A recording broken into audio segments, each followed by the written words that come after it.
video, I'm going to show you how to work the Russian join, which is a way of grafting two ends of yarn together while you're working so that you don't have to tie a knot. Normally I use spit splicing because I normally knit with 100% animal fiber, but in the case of when spit splicing actually shows in your work, or you're working with a yarn like a cotton or a linen or an acrylic yarn that won't spit splice, the Russian join is a good alternative.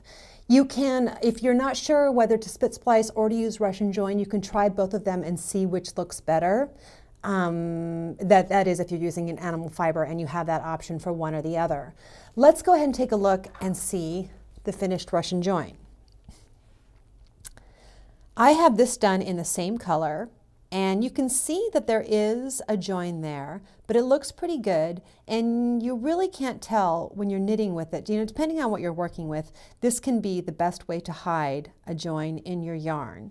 One advantage that it has over a spit splice is that since nothing is felted, it stays very smooth and pliable. And spit splices, because the yarn is felted together, can sometimes get a bit stiff. The Russian join actually stays very smooth, even though there is a little bit of thickening. You can trim out a couple of the plies to make it thinner, but then there's actually a downside to that because you can have some little ends poking through. Okay, let me show you how to work this. I'm going to use two different colors of yarn so that you can actually see the join. There's one thing I forgot. Because I'm using bulky yarn, I'm going to use this threader. And I'm using a very sharp needle. This is not a normal tapestry needle. It's a really sharp needle.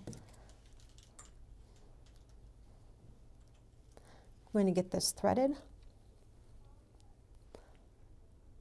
Oops. This is a lot easier with thinner yarn.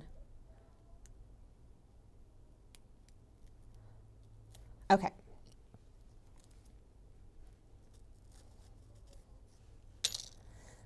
I've got my yarn threaded on my very sharp needle, and the reason it's sharp is because I want to run right through the center of this piece, this yarn here.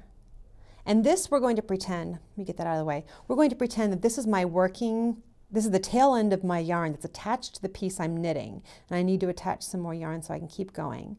So I just untwisted the plies a bit to loosen them up, and I'm going to run my sharp needle through the center of that. And the longer you thread it, the stronger the join. I'm going to go just about the length of the needle here. And then I'm going to pull this through.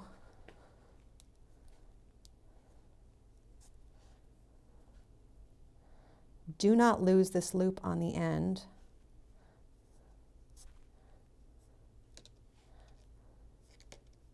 You need that loop on the end.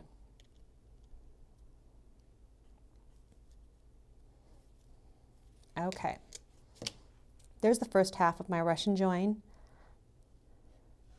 I still have this loop on the end. Okay, I'm going to thread my new ball of yarn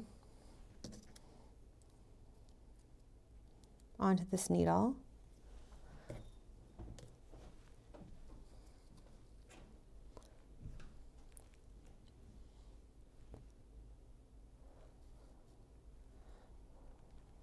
That one was easier.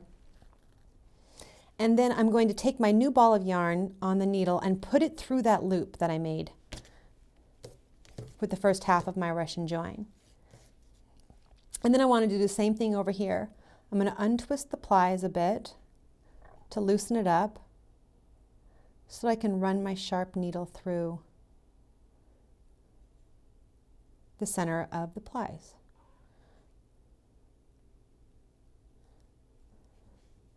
Okay. My hand is ever so slightly sweaty, which is making it tough to get a grip on this. Okay, now I can pull the short ends to really close up these loops here. Give it all a tug and take scissors and trim those short ends off. And I found that Russian joins, I usually tug it, and then I see something like this where I want to trim it even a little bit more.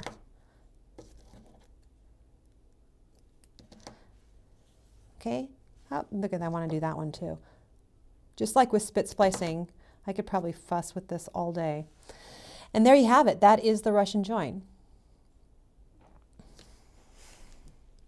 Many thanks to the many viewers who recommended that we do a video on the Russian join. Good luck.